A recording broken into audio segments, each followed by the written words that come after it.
Okay. So we have been done about how to find out the dimensional equations of a given physical quantity. कोई भी physical quantity हमें given है तो किस तरह से हम उसकी dimensional equation find out करेंगे. अब हम उसमें comfortable हैं उस process में. So now in this lecture today we will complete about the dimensional analysis and what are the applications of dimensional analysis. ठीक है, डायमेंशनल एनालिसिस हम स्टडी करेंगे और उसके साथ साथ उसकी एप्लीकेशंस भी देखेंगे कि कौन कौन सी एप्लीकेशन है और फिर उसके न्यूमेरिकल्स की प्रैक्टिस करेंगे. ठीक है, डायमेंशनल एनालिसिस से जो भी उनके एप्लीकेशन है फिर उसके न्यूमेरिकल करेंगे. ठीक है, तो फर्स्ट ऑफ ऑल तो ये देखते हैं what is the dimensional analysis. So जैसे इसका नेम ही है dimensional analysis. So when you treat a given problem on the basis of their dimensions. ठीक है, कोई भी आपको प्रॉब्लम गिवन है और आप उनको उसके डायमेंशंस के बेसिस पे डायमेंशनल इक्वेशन के बेसिस पर उसको ट्रीट करते हो, एनालाइज करते हो, तो उसको बोलते हैं डायमेंशनल एनालिसिस. ठीक है, क्या बोलेंगे उसको?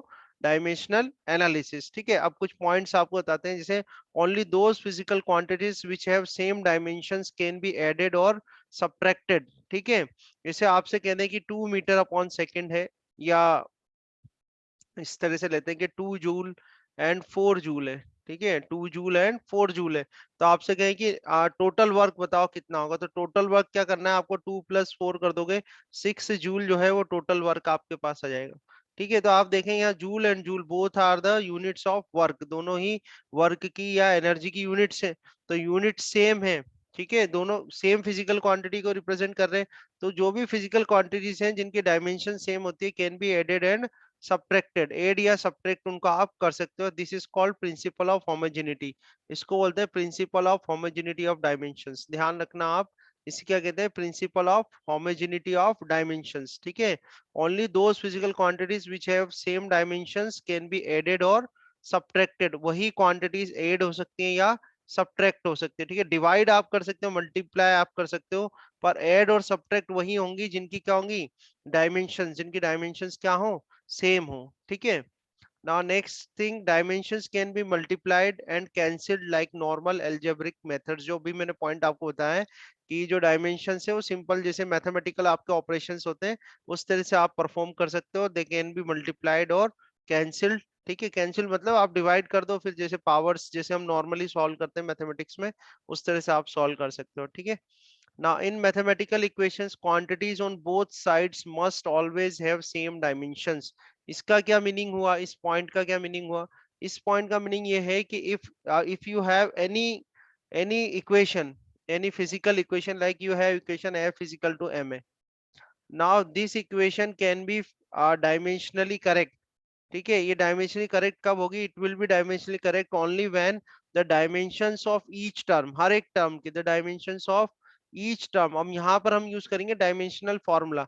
The dimensional formula of each term should be equal. तो अब मैं एक बार वो रिपीट कर देता हूँ that the given equation, given physical equation is only correct dimensionally when the each term have the same dimensional formula. हर एक टर्म का जो डायमेंशनल फॉर्मूला है वो क्या होना चाहिए? सेम होना चाहिए, तभी वो डायमेंशनली करेक्ट होगी. ठीक है, जैसे f is equal to m a किया आपने, या v is equal to u plus a t आप करते हो, ये इक्वेशन इक्वेशन ऑफ मोशन आपने लिखी, तो इसमें ये डायमेंशनली करेक्ट कब होगी? जब वी, यू और ए टी, ये हर एक टर्म का डायमेंशनल फॉर्मूला क्या होना चाहिए? सेम होना चाहिए. ठीक है, so in mathematical equation quantities on both sides must always have same dimensions. Same dimension ये इसलिए कह रहे हैं अगर आप ये कहें कि वो डायमेंशनली करेक्ट है, जो आप उसको डायमेंशनली एनालाइज कर रहे हो. ठीक है, देन आर्ग्यूमेंट्स ऑफ सर हाँ बोलो. सर ये फॉर्मूला अभी जैसे f is equals to mass into acceleration है, हम्म उसे डायमेंशनली लिखना नेसेसरी क्यों, और इसे इसे एनालाइज करना भी क्यों नेसेसरी है? हाँ, because I am just giving a example. मैं सिर्फ यहाँ पर आपको एग्जांपल्स दे रहा हूँ because you know that this formula is correct. ये फॉर्मूला तो करेक्ट है, but in problems there will be a question. यहाँ पर कुछ क्वेश्चंस मिलेंगे आपको. उन क्वेश्चंस में आपसे कहेंगे कि find out the which equation is dimensionally correct और नॉट. कौन सी इक्वेशन जो है वो डायमेंशनली करेक्ट है या नहीं है, तो उस केस में आपको चेक करना पड़ेगा. Now here we know that f is equal to ma is dimensionally correct. If you find out the dimensional formula of both the sides, you will get the same dimensional formula. Similarly here, if you find out the dimensional formula for each term, you will get the same dimensional formula of each term. Okay, so we already know that these equations are dimensionally correct, but in your questions, in your problems, they will give you some equations, and they will tell that find out that which equation is dimensionally correct or not. Okay, okay sir. ये होगा। Now ये last वाला बड़ा important है। Arguments of special functions like trigonometric, logarithmic and ratio of similar physical quantities are dimensionless. ठीक है, ये बड़ा इंपॉर्टेंट पॉइंट है, ध्यान रखना है आपको। अभी क्वेश्चंस जैसे हम अगर क्वेश्चन तक पहुंच गए तो वहां पर आपको फाइंड आउट भी हो जाएगा कैसे ये अप्लाई होंगे। So arguments of special functions like trigonometric, logarithmic and ratio of similar physical quantities are dimensionless, उनकी कोई भी डायमेंशन नहीं होती। ठीक है, समझ में आया? तो फर्स्ट ऑफ ऑल, तो what is the dimensional analysis? When we treat a given problem on the basis of their dimensions. अगर हम गिवन प्रॉब्लम को, फिजिक्स की कोई गिवन प्रॉब्लम है और on the basis of dimensions हम उसको एनालाइज कर रहे हैं, तो इसको बोलते हैं डायमेंशनल एनालिसिस। ठीक है। सेकंड थिंग, जो ऐसी फिजिकल क्वांटिटीज जिनका की डायमेंशन सेम होती है, उन्हीं को हम ऐड या सब्ट्रैक्ट कर सकते हैं, इसे बोलते हैं प्रिंसिपल ऑफ होमोजेनिटी। ठीक है। जो सेकंड पॉइंट है वो ये है कि मल्टीप्लाइड और कैंसिल आप कर सकते हो नॉर्मल एल्जेब्रिक जो मेथड्स होते हैं उस तरीके से। Then mathematical equation, quantities on both sides must always have the same dimensions. और लास्ट में trigonometric, logarithmic and ratio of similar physical quantities are dimensionless. ठीक है, so these points we have to remember. Now let's proceed to the our main topic. ठीक है, now let's proceed to our main topic, and these topics are applications of dimensional analysis हमारा topic है। अब applications of dimensional analysis में कौन कौन सी application है? First is checking dimensional consistency of equation. कोई भी आपको इक्वेशन दे देंगे, आपको चेक करना है कि वो इक्वेशन डायमेंशनली करेक्ट है या नहीं है। सेकंड जो एप्लीकेशन है वो है conversion of system of units of physical quantity. जैसे आपको कोई क्वांटिटी दे दी जिसका एसआई सिस्टम में यूनिट कुछ दे रखा है, मेजरमेंट दिया हुआ है आपको एसआई सिस्टम में, वो आपसे कहेंगे कि इसका सीजीएस में क्या होगा, सीजीएस में कन्वर्ट करो। तो ये हम this process we will learn in this second application, conversion of system of units of physical quantity. And last is when there will be some physical quantity, कुछ फिजिकल क्वांटिटी दे दी जाएंगे आपको और आपसे कहेंगे इनके बीच का रिलेशन इस्टेब्लिश करके आप बताओ। ठीक है, तो तीन एप्लीकेशन है, थ्री एप्लीकेशन है, वन बाय वन हम लर्न करते जाते हैं इनको। ठीक है, वन बाय वन लर्न करते हैं।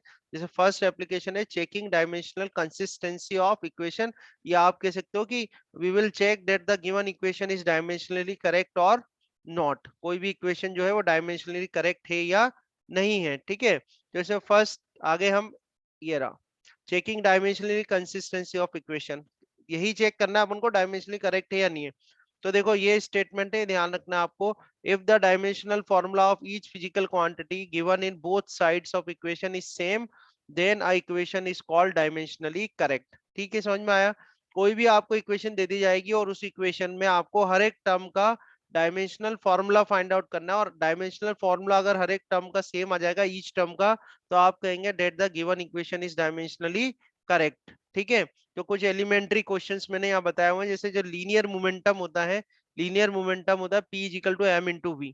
अब आपसे कह रहे हैं कि इसको चेक करो कि डायमेंशनली करेक्ट है या नहीं है। ठीक है, तो आप लीनियर मोमेंटम का डायमेंशनल फॉर्मूला फाइंड आउट कर लो, मास का और वेलोसिटी का। देन आप देखो तो M raise to power one, L raise to power one. ठीक है, और क्या है T raise to power minus one, है ना? ऐसे ही यहाँ पर देखो M raise to power one, L raise to power one, T raise to power minus one. तो आप देखेंगे फाइनली यहाँ इस जगह जो एल एच एस है, that L H S is equal to R H S. ठीक है, डायमेंशंस जो आ रही है, मास की डायमेंशन देखो वन है, लेंथ की डायमेंशन वन है, टाइम की डायमेंशन ऊपर कितनी है, माइनस वन। सिमिलरली इस साइड देखो, मास की डायमेंशन वन है, लेंथ की डायमेंशन वन है, टाइम की जो डायमेंशन है वो भी सर, माइनस वन है। बोलो। मोमेंटम को डायमेंशनली जो रिप्रेजेंट किया है वो आप एक बार बता सकते हो? बिल्कुल इजी है। आप बहुत अच्छे से, आपको ओनली क्या करना है, फॉर्मूला देखना है। लीनियर मोमेंटम का फॉर्मूला क्या होता है? लीनियर मोमेंटम का फॉर्मूला होता है मास इनटू वेलोसिटी। प्रोसीजर आपको आता ही है, क्या प्रोसीजर है? आप ये करोगे भाई, ऐसा यूनिट ऑफ लीनियर मोमेंटम, तो ऐसा यूनिट ऑफ लीनियर मोमेंटम क्या होगा? मास के लिए हो जाएगा किलोग्राम, और वेलोसिटी की हो जाएगी metre divide by second. So you can write kilogram raise to power one, metre raise to power one, and second raise to power minus 1. So from here you will get m raised to power 1, l raised to power 1, t raised to power minus 1. So this is the dimensional formula for linear momentum. तो इसको आपको directly यहाँ put करना है, और जैसे ही अगर ये दोनों इक्वल, तो ये एलिमेंट्री प्रॉब्लम है, आप ये मत सोचना इतनी इजी क्वेश्चन, इतना इजी आपसे पूछा जाएगा, ठीक है। ये तो एक हमने एक एलिमेंट्री क्वेश्चन डाल दिया, क्योंकि जस्ट आपने अभी स्टडी कराई है कि इक्वेशन जो है वो डायमेंशनली करेक्ट कब होती है। तो कब होती है वो डायमेंशनली करेक्ट, जब उसकी डायमेंशंस जो है वो ईच टर्म की सेम हो, है ना। जैसे यहाँ पर यहाँ तो खैर टर्म है ही नहीं, यहाँ तो एलएचएस और आरएचएस ही है, तो आप देखो डायमेंशंस क्या आ रही हैं, सेम आ रही है। अब ये नेक्स्ट वाला देखो, v is equal to u plus at, equation of motion है ना, इक्वेशन ऑफ मोशन है आपके पास, v is equal to u plus at. अब इससे आपको कहा कि भाई इसको चेक करो कि डायमेंशनली करेक्ट है या नहीं है। तो देखो, v क्या होता है, फाइनल वेलोसिटी होता है, u is linear velocity, a is acceleration and t is time. ठीक है, अवेयर हो आप सारी क्वांटिटीज से। अब वेलोसिटी की तो डायमेंशनल फॉर्मूला आप करोगे L raise to power 1 T raise to power -1। Now here for linear velo again, for initial velocity L raise to power 1 T raise to power -1, then plus का sign आ जाएगा यहाँ पे। Then acceleration के लिए क्या करोगे, L raise to power 1 T raise to power -2, और टाइम के लिए हो जाएगा T रेस टू पावर 1। ठीक है, तो आप देखें L raise to power 1 T raise to power -1, then plus L raised to power 1 and T raised to power 1. Now you can check that the dimensions of each term on both sides is equal। देखो आप, m मास की तो power 0 है, मास किसी में है ही नहीं, तो लेंथ की पावर यहाँ 1 है, यहाँ भी T रेस्ट टू पावर 1 है, टाइम की पावर -1 है। तो इससे चाहे एलएचएस देख लो, आरएचएस देख लो, और हर एक टर्म देख लो, हर एक टर्म में डायमेंशंस जो आ रही है वो क्या आ रही है, सेम आ रही है। तो हम ये कह सकते हैं that this equation is dimensionally correct. ये इक्वेशन क्या है, डायमेंशनली करेक्ट है। बोला है समझ में, ठीक है यस सर, यस है सर। ना। अच्छा, अब हमें ये बताओ कि अगर ये v is equal to u plus at हमने इक्वेशन लिखा है, अगर इसी इक्वेशन को मैं if I will write that v is equal to u minus at, तो ये डायमेंशनली करेक्ट होगी या रॉन्ग होगी। v is equal to u minus at check करेंगे अगर अपन, तो ये डायमेंशनली करेक्ट है या रॉन्ग है, सर, बताओ। हमारा रूल क्या कहता है, रूल ये कहता है कि भाई आपको तो क्या करना है, हर ऐड एक सब्ट्रैक्ट कर सकते हैं। हाँ, क्या है, करेक्ट है या इनकरेक्ट है, ये बताओ डायमेंशनली। अ, सर नहीं होगा। नहीं, देखो ना, अपना रूल क्या कहता है, रूल ये कह रहा है आपको तो गिवन इक्वेशन में बस ये चेक करना है कि हर एक टर्म की डायमेंशन तो सेम आ रही है या नहीं आ रही। जैसे आप सॉल्व कर लो इसको, तो इसकी L raise to power 1 T raise to power -1 आएगी, देन यू के लिए भी L raise to power 1 T raise to power -1 आएगी, बीच में यहाँ माइनस आ जाएगा, और वापस से L raise to power 1 T raise to power -1 आएगी। सही बात है, नहीं है, बताओ, ठीक है ना, यस यही सर। होगा ना। आपको इससे प्लस माइनस से कोई मतलब ही नहीं, प्लस माइनस के लिए तो कुछ बोल ही नहीं रहा आपसे यहाँ पे, वो ऐसा कुछ कह ही नहीं रहा कि आप ये प्लस माइनस अर्थमेटिक साइन आप चेक करो, कुछ नहीं है। वो तो कह रहे हैं कि आप ये देखो, जो भी बेसिक क्वांटिटी है उनकी जो डायमेंशंस आ रही है ऊपर, ये जो क्वांटिटीज हैं इनकी जो डायमेंशंस आ रही है वो हर एक टर्म में सेम है या नहीं है। तो सेम है, देखो m की पावर 0 है तीनों टर्म में, l की पावर 1 है तो सब में l की पावर 1 है, t की पावर -1 है, t की पावर -1 है। ठीक है, तो ये भी इक्वेशन डायमेंशनली करेक्ट है, ये भी इक्वेशन डायमेंशनली करेक्ट है। पर अगर आपको थोड़ा सा आइडिया हो, थोड़ा सा मैं आपको बताऊं कि अगर if you drop a ball from a height, और छोड़ो इसको भी, और सिंपल एग्जांपल देता हूं कि मान लो कोई व्हीकल है, ठीक है, इस तरह से कोई व्हीकल है, और ये व्हीकल जो है एक्सेलरेट होता है, क्या होता है, एक्सेलरेट होता है, इसकी एक्सेलरेशन क्या है, पॉजिटिव है। जैसे हमने अपनी बाइक ली, और बाइक जैसे स्टार्ट करके अपन स्टार्ट करके रनिंग करेंगे, तो इनिशियली अपन स्पीड अप करते हैं ना बाइक को, तो एक्सेलरेशन क्या होती है, पॉजिटिव होती है। तो उस केस में जब एक्सेलरेशन पॉजिटिव है, तो आप क्या लिखोगे, v is equal to u plus at लिखोगे, क्योंकि एक्सेलरेशन क्या है, एक वेक्टर क्वांटिटी है। ठीक है, ये प्लस भी हो सकती है, माइनस भी हो सकती है, जीरो भी हो सकती है ना। तो थोड़ा सा मैं आपको कॉन्सेप्ट बता रहा हूँ इसमें। वैसे तो हमारा टास्क तो पूरा हो गया, डायमेंशनली अपने करेक्ट चेक कर लिया, पर अब जैसे यहाँ पर मान लो इसकी इनिशियल वेलोसिटी u है, फाइनल वेलोसिटी इसकी v है, और u से v तक जाने में ये t टाइम लगाता है, 9th क्लास में आपने करा होगा थोड़ा बहुत ऐसा। तो अगर हम अब इसके लिए इक्वेशन लिखुआ तो क्या जाएगी, v is equal to u plus at आएगी, या v is equal to u minus at आएगी, बताओ, प्लस एटी आएगा या -80 आएगा। एक्सेलरेशन अगर इंक्रीज हो रही है, व्हीकल अपन ने, ट्रेन ने स्टार्ट करा स्टेशन से चलना, तो पहले ट्रेन स्पीड अप होगी ना, यानी उसकी एक्सेलरेशन क्या होगी, इंक्रीज होगी। तो यहाँ पर यस साइन सर। किसका आएगा, प्लस का आएगा या प्लस माइनस का प्लस आएगा, बताओ, प्लस का आएगा। प्लस। बट अगर मैं इसके लिए इसी इक्वेशन को, तो अब मैं देखो सेम केस है, इसी केस को मैं थोड़ा सा बता रहा हूँ, समझने की कोशिश करना। वैसे तो अपन मोशन इन स्ट्रेट लाइन करेंगे स्टडी, उसमें भी सब आएगा, बट थोड़ा समझने की कोशिश करना। अगर मैं इसके लिए इक्वेशन, ये जो केस हमने डिस्कस करा है, इसके लिए मैं इक्वेशन ये लिख दूं v equal to u minus a t, तो इसमें से कौन सी करेक्ट है, ग्रीन वाली करेक्ट है या ब्लैक वाली करेक्ट है, बोलो। सर बट अगर एक्सेलरेशन कम हो रहा है तो हाँ दूसरा वाला। पर हम केस यही वाला ले रहे हैं, केस यही डिस्कस कर रहा हूँ मैं। किसने स्टार्ट करा है चलना, मान लो ट्रेन है, उसने स्टार्ट ही करा है स्टेशन से चलना, ठीक है, मोशन जस्ट स्टार्ट करा है, वो एक्सेलरेट हो रही है, तो कौन सी इक्वेशन करेक्ट है, फर्स्ट फर्स्ट वन। वाली करेक्ट है, सेकंड वाली तो नहीं होगी, फर्स्ट वाली करेक्ट होगी, और सेकंड वाली क्या होगी, इनकरेक्ट होगी, होगी ना। आ रही बात समझ में। अगर मैं यस कहूं कि दोनों में से सर। डायमेंशनली कौन सी करेक्ट है, तो बताओ कौन सी करेक्ट है डायमेंशनली, डायमेंशनली कौन सी करेक्ट है इन दोनों तो में। दोनों करेक्ट होगी। दोनों ही डायमेंशनली क्या है, करेक्ट है, दोनों क्या है बेटा, डायमेंशनली करेक्ट है। तो ये जो है एक ड्रॉबैक है डायमेंशनल एनालिसिस का। ये क्या होता है डायमेंशनल एनालिसिस का ड्रॉबैक है कि इक्वेशन देखो, ये जो केस मैंने यहाँ डिस्कस करा है, इस केस में फर्स्ट इक्वेशन ही सही है, सेकंड इक्वेशन क्या है, गलत है, रॉन्ग है ना। बट डायमेंशनली अगर आप इसको चेक करने जाओगे तो डायमेंशनली दोनों ही इक्वेशन क्या है, करेक्ट है। तो आपको ध्यान रखना है कि this is the drawback of a dimensional analysis. ठीक है, समझ में आया, क्लियर है सर तो बात। सर तो बेसिकली v का जो अभी डायमेंशनल फॉर्मूला है वो u से सेम होना चाहिए एंड सो ऑन। हर एक टर्म का सेम होना चाहिए, हर एक टर्म का, v का भी, u का भी, और इस 80 का भी, कोई भी हाँ टर्म। अभी ठीक है। क्वेश्चंस इतने इजी नहीं आएंगे, जब इस एप्लीकेशन का जब क्वेश्चन बनेगा अपन डिस्कस करेंगे आगे जाके। बट हर एक का स्टार्ट जो होता है वो अपन को बेसिक बिल्कुल फंडामेंटल से माइंड में सेट करना पड़ेगा ना, तभी थोड़े डिफिकल्ट क्वेश्चन आप फिर अटेम्प्ट कर पाओगे इसके। तो आप बिल्कुल माइंड में सेट कर लो कि हर एक टर्म की डायमेंशनल इक्वेशन क्या होनी चाहिए, सेम, डायमेंशनल फॉर्मूला जो है वो सेम होना चाहिए, ठीक है, समझ में यस आया, सर। है ना। अच्छा, अब जैसे थोड़ा मैं यहीं पर ही स्पेस लेता हूँ, जैसे आपको एक इक्वेशन देता हूँ मैं, एक इक्वेशन है t is equal to 2 pi, ठीक है, और अंडर रूट में एल बाई जी। अब आपसे एक क्वेश्चन कर रहे हैं कि equation dimensional, is this dimensionally correct और not, is this equation is dimensionally correct और नॉट, कर लोगे चेक, बताओगे चेक करके, यस सर। है अवेयर हो इस फॉर्मूले को, कहीं देखा है आपने। टी क्या होता है, इसमें टाइम पीरियड होता है, 2 pi is a constant value, L जो है लेंथ होती है, और जी जो है वो ग्रेविटेशनल एक्सेलरेशन है। तो एक बार आप चेक करके बताओ, is this equation is dimensionally correct और not. Okay, yes sir.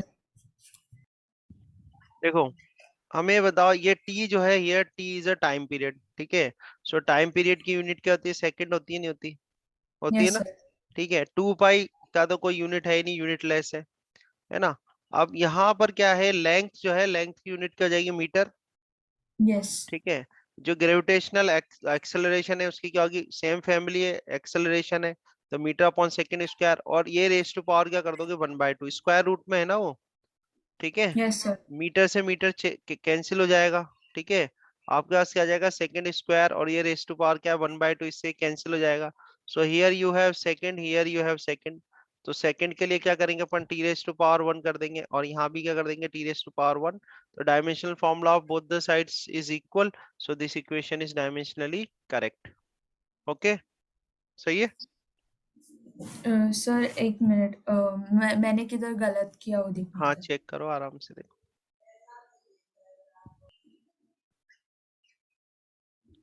Okay, now let's take the second application. Second application is conversion of system of units of physical quantity. Now what we will do, we will convert the question में given होगा, we will convert the value of physical quantity from one unit to another. Value मतलब कह सकते हैं measurement. We will convert the measurement of a physical quantity from one system of unit to another system of unit. एक से दूसरे में change करेंगे, ठीक है। Now for example let's see this small derivation, एक छोटी सी डेरिवेशन की है, और एक फॉर्मूला आपके पास आ जाएगा, you just apply directly this formula and you will get your answer. Okay, so here let us consider a physical quantity q। यहाँ पर हमने एक फिजिकल क्वांटिटी ले ली q, है ना। जैसे शुगर वाला मैंने एग्जांपल दिया था, शुगर में हमने किस फिजिकल क्वांटिटी को मेजर किया था, मास को, ध्यान है आपको। यस हमने सर। किस फिजिकल क्वांटिटी को मेजर किया था, मास को। उसमें कोई यूनिट ले लिया अपन ने, फर्स्ट यूनिट, और फर्स्ट यूनिट जो अपनी थी वो क्या थी, एसआई यूनिट। एसआई यूनिट में जैसे आपने शुगर जो मेजर करी, वो कितनी मेजर करी, 2 kg। तो 2 kg में 2 तो क्या हो गया, उसका न्यूमेरिक वैल्यू हो गया जिसको n1 से बता दिया मैंने, और kg क्या हो गया, एसआई सिस्टम में यूनिट हो गई जिसको हमने u1 से बता दिया। ध्यान से समझना है ना इसको। तो पहला सिस्टम हम मेजर जो कर रहे हैं फिजिकल क्वांटिटी, वो फिजिकल क्वांटिटी क्या है, मास। तो इस फिजिकल क्वांटिटी को इस डेरिवेशन में किससे रिप्रेजेंट किया हुआ है, क्यू से रिप्रेजेंट किया हुआ है, ठीक है। Now we have two system of units, one is SI system and another one is CGS system. दूसरा सिस्टम क्या था, दूसरा सिस्टम है सीजीएस। तो एसआई सिस्टम में जो मेजरमेंट किया है हमने, वो मेजरमेंट कर लिया 2 kg। तो 2 kg में 2 तो न्यूमेरिक वैल्यू हो गई, ये हमारा सिस्टम 1 है और ये हमारा सिस्टम 2 है, 1 से 2 में बदल रहे हैं अपन, ठीक है। सो 2 kg आपने मेजर करा, अब आप चाहते हैं इस 2 kg को किस में कन्वर्ट करना, सीजीएस में। तो आप जैसे इसको सीजीएस में बदलेंगे तो सीजीएस में क्या हो जाएगा, ये 2000 ग्राम हो जाएगा। तो 2000 ग्राम हो जाएगा, तो ये 2000 जो है ये सेकंड यूनिट में न्यूमेरिकल वैल्यू हो गई, इसको n2 से बता देंगे। और ग्राम जो हो गया वो सेकंड सिस्टम में जो है यूनिट हो गई आपकी u2। तो एसआई तो है सिस्टम ऑफ यूनिट है और सीजीएस भी सिस्टम ऑफ यूनिट है। एसआई जो सिस्टम ऑफ यूनिट है उसमें मास का जो मेजरमेंट किया है आपने वो कितना है, 2 kg है। तो यानी नॉर्म अगर हम कॉमन एक लिख दें इसमें, तो जैसे आपने फिजिकल क्वांटिटी क्या मान ली, क्यू। अब इस क्यू फिजिकल क्वांटिटी की किसी एक 1 नंबर का जो सिस्टम है, फर्स्ट नंबर का जो सिस्टम है, उस फर्स्ट नंबर के सिस्टम में जो मेजरमेंट है वो क्या होगा, n1 u1 होगा। सही है कि नहीं है। थोड़ा मैच कर, जो एग्जांपल दे रहा हूं मैं उस एग्जांपल के साथ मैच करते जाना, आ रहा है समझ में। मास था यहाँ पर, तो अभी हमने एक कोई फिजिकल क्वांटिटी मान ली क्यू, उस फिजिकल क्वांटिटी क्यू का ऐसा ही किसी एक सिस्टम में, एक नंबर का कोई सिस्टम है, 1 नंबर का सिस्टम है, उसमें मेजरमेंट आपने करा, वो मेजरमेंट क्या आया, n1 u1 आया, ठीक है। अब ऐसे ही जो सेकंड सिस्टम है, सेकंड सिस्टम में आपने मेजरमेंट करा और सेकंड सिस्टम में जो मेजरमेंट किया वो कितना आया, n2u2 आया, ठीक है। तो अब मुझे बताओ क्या ये n1u1 n2u2 के बराबर होगा या नहीं होगा। Yes sir. होगा ना, क्योंकि पता, क्योंकि because we know that the 2 kgs will be equal to 2000 kg, the quantity will be same because the system of measurement is different, so that you can see the measurement is different but the quantity will remain same. So I can write yes. that n1 u1 is equal to n2 u2. I can write this n1 u1 is equal yes to sir. n2 u2. So then I can write this, this it will be so on. It will be so on. n1 u1 is equal to n2 u2 is equal to n3 u3. कोई और system ले लो आप, कोई चौथा system ले लो, system कोई सा भी लोगे बट जो क्वांटिटी है वो तो सेम ही रहेगी ना, ठीक है। Yes sir. समझ में आ रहा है।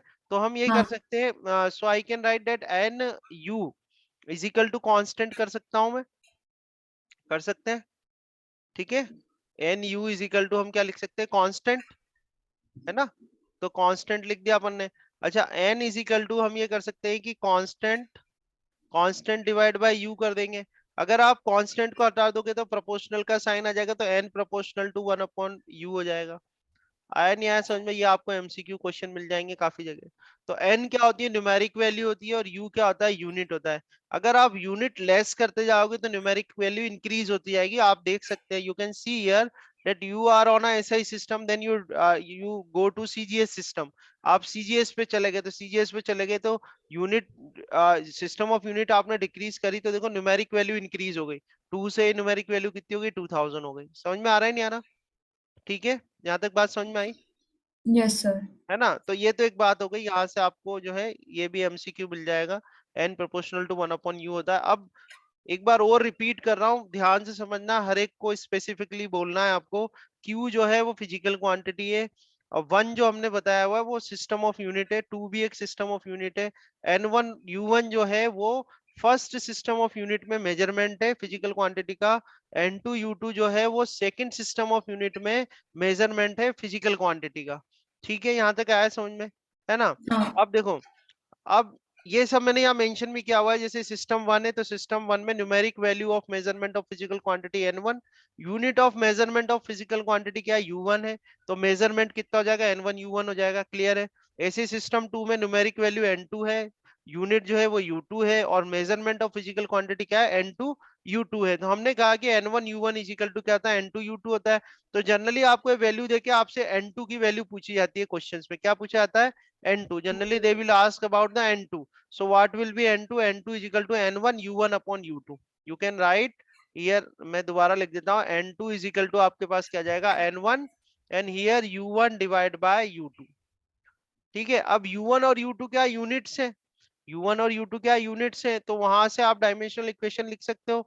ठीक है, जैसे मान लो कि फर्स्ट यूनिट में मास के लिए लिख दिया हमने m1 divide by m2 raise to power a, then l1 divide by l2 raise to power b, and t1 divide by t2 raise to power c। ठीक है, कैसे क्या?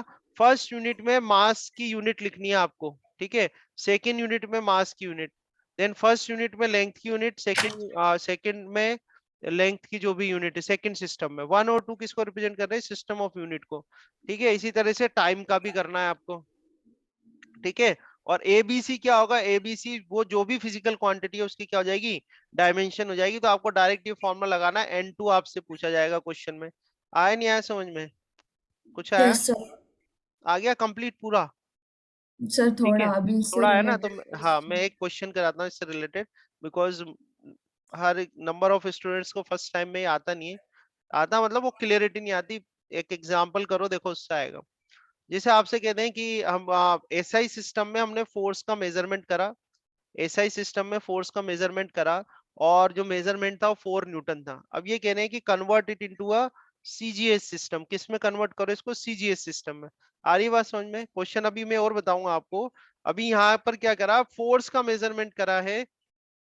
फोर्स का एसआई सिस्टम में मेजरमेंट क्या है? 4 न्यूटन है। तो ये कह रहे हैं कि ये सीजीएस में कितनी वैल्यू होगी इसकी? How much will be a value in CGS system? तो आप क्या करोगे? हमारा जो मैंने आपको स्टेप बताई उसको फॉलो करना। इसको फर्स्ट सिस्टम मान लेना और इसको क्या कर लेना? सेकंड सिस्टम कर लेना। कर लोगे? ठीक है। अब फर्स्ट सिस्टम में ये तो n1 हो गया and this value is u1। Okay done. अब आपको पता है कि सीजीएस सिस्टम में फोर्स की यूनिट क्या होती है? बताओ। डाइन। ठीक है, सीजीएस सिस्टम में जो फोर्स है उसकी यूनिट क्या होती है? डाइन होती है। तो ये आपके पास क्या आ जाएगा? This will be your U2 and this will be your N2। तो अब बताओ, ये जो हमने प्रॉब्लम सेट करी है, इस प्रॉब्लम में आपको क्या फाइंड आउट करना है? Which value you need to find out? Only N2। Yes sir. Okay, so whenever the problem will give like the conversion problem will be given to you, you just first set the problem like this। इस तरीके से आपको problem को set करना है। ठीक है, ये तो इस आपकी पहली स्टेप है। सेकंड स्टेप है, जो भी फिजिकल क्वांटिटी आप मेजरमेंट आपको दिया गया है, उस फिजिकल क्वांटिटी की आपको डायमेंशनल इक्वेशन लिखनी है, फाइंड आउट करनी है। तो यहाँ पर आप कौन सी फिजिकल क्वांटिटी का मेजरमेंट गिवन है आपको बताओ? किस फिजिकल फोर्स। क्वांटिटी? फोर्स का गिवन है। तो फोर्स की जो डायमेंशनल इक्वेशन क्या आ जाएगी? m raise to power 1 l raise to power 1 t raise to power -2। ठीक है, करेक्ट है। Okay, yes sir. Now from here you know that what will be the value of a कितना हो जाएगा अपने पास? यहाँ पे पीछे देखो, m की डायमेंशन, मास की डायमेंशन कितनी ली है हमने? a ली है, देन लेंथ की b है और टाइम की c है। ठीक है, तो बताओ यहाँ पर a की वैल्यू कितनी होगी? a की वैल्यू, वन। a की वैल्यू 1 होगी। ओके, b हो जाएगा 1 and c is equal to -2। -1। आ रहा है समझ में? -2। -2। ओके, करेक्ट है। Now you have a formula for n2। n2 is equal to what? n2 is equal to n1, then m1 divide by m2 raise to power a। Okay, l1 divide by l2 raise to power b, and t1 divide by t2 raise to power c। ठीक है, अब हमें बताओ आप n1 की value कितनी है? बताते जाओ जल्दी जल्दी। n1 की वैल्यू कितनी है? How 4 much? 4 है, 4 आ गया। ठीक है, फर्स्ट सिस्टम में मास किस में लिया है आपने? मास किस यूनिट में मेजर किया है?